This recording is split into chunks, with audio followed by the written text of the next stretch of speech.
Going back to Glasgow. Back to Glasgow, KY. Glad to have you tuned in for another edition of Henry's Dashboard Dialogues, where we talk about the city of Glasgow. We sit here driving around, looking at the dashboard at things that are going on that are good, things that need to be worked on, ways to improve our community, the place we call home. And we got a really special guest today because we got some good news to share. Juice Eddie Furlong. He is the director of the Glasgow Parks and Recreation Department.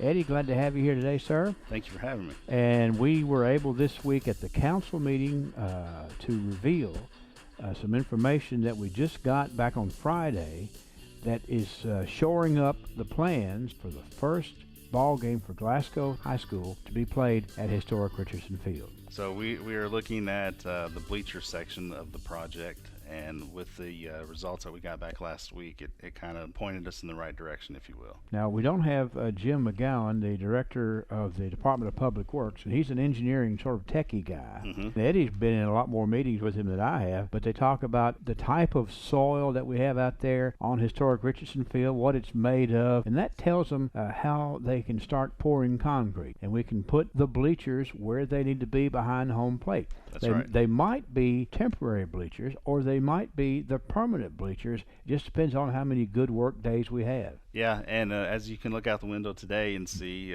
we wouldn't be doing much work, but if the weather cooperates with us like we hope it does, then we'll have Plan A in place. If not, it'll be Plan B. And of course, to recap, 2 seasons ago, early morning fire at historic Richardson Field took out a large part of the grandstands, and the only thing to do is to finish tearing it down, starting from scratch. Mm-hmm. It is wonderful that last season the youngsters were able to play on the playing surface, and the fans had to use seating that was lined up around the outfield fence. It's not the ideal way to watch a game. It's definitely not.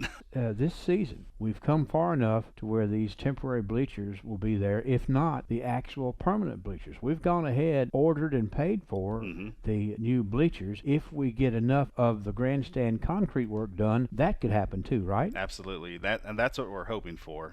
That's Plan A. Cross our fingers, do a little rain dance to not rain, and hopefully that can get us there. Eddie's one of the senior employees here at the city. He's been with the city of Glasgow for 22 years. You've done all kinds of different things, but this one has to be among the top 5 challenges you've had. Definitely so. I've learned a lot over the last year and a half dealing with this, and it's good to learn, but at the same time it's been very challenging and frustrating at the same time. There's different requirements, different regulations on how to build a grandstands than there was back when historic Richardson Field was built.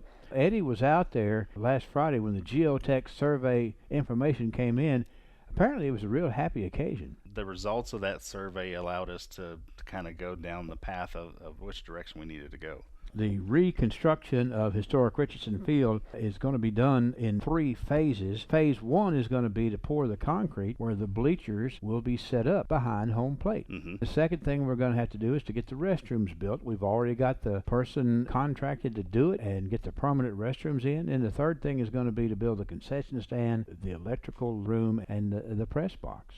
Hopefully, if plans work accordingly, we will have either the permanent or temporary bleachers for the season. And the very next day after the season ends, end of May, 1st of June, to start the construction on the new build. I think that's so good. With your expertise and with Jim McGowan working on it and an architect that knows what they're doing, it's a plan that can work out. We all would have liked to have gotten it going faster, but there were just so many technical things that had to be worked out. This is as fast as it could have been done, in my opinion. A lot of people don't understand, in government especially, things take twice or 3 times as long to get done for whatever reason that is. We are in unprecedented times. We didn't get anybody to bid on building this, so we are having to piecemeal it individually by contracting with people that we've worked with before, and that's why we kind of had to do it in phases to get the people who could do it to get the job done. Yeah, that's exactly right.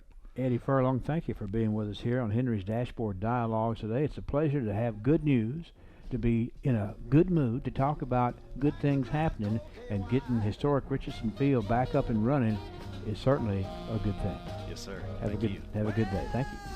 I'm going back to Glasgow. Back to Glasgow, KY.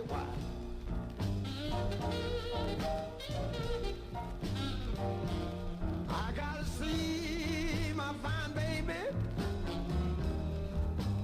One time before the day I die.